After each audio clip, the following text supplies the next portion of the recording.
If I haven't told you lately how much I adore James Clear, the author of Atomic Habits, let me reiterate that. I really, really love what he has to say, how he says it, and today is no exception because today he shares something with his followers that I want to share in turn with you. It's a couple of ways to buy back your time. Let's take a look at that in this episode of the VOHeroes podcast.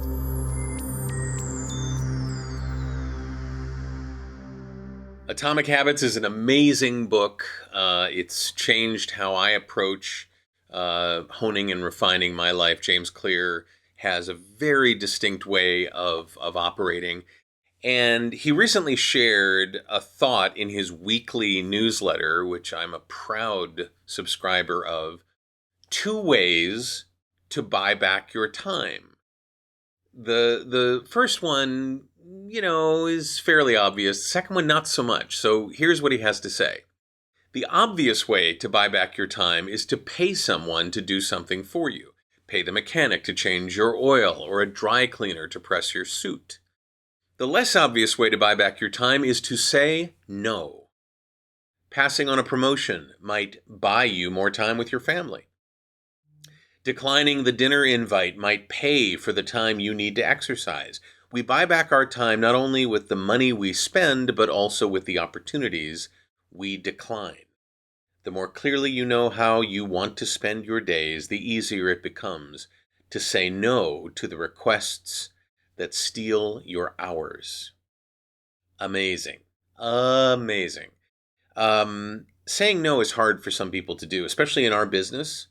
Because if you say no, they might not ever ask again. It's hard enough to get them to say, do you want to do this job? Do you want to be the voice of this character? Do you want to be on camera? Do you want to narrate this book? Why would I say no? Oh my God. They might go, oh, well, clearly he or she doesn't want to be in our business, No, that's not the way it works. And in fact, some ways it works in the exact opposite. Oh, they're not available? Wow, I wonder what's going on with them. It might make you even more enticing to that person in the future. I wouldn't play those games, but I certainly wouldn't worry about if you say no, will they stop asking? If you say no, and by the way, don't ever ask me again, or no, and I hate your show, or no, and I hate your product, yeah, that might lead them to go, maybe we won't ask again. But just saying no, that's not a thing. That's not a thing that's going to prevent you from being approached in the future, usually. But the notion that you can pay somebody to get your own time back, have them do the work that you were doing on your own, that's one thing. And saying no and claiming your time back, I think that's really powerful. I wonder how that landed for you.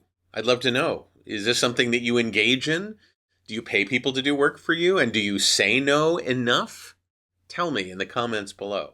Hit the like button if you like what you're hearing. You can subscribe to the channel. You can hit the notification bell to be told when a new episode is coming out. We'd love to have you do that. Share this with someone who you think might need to reclaim some of their time. They might need to hear both of these strategies and tactics.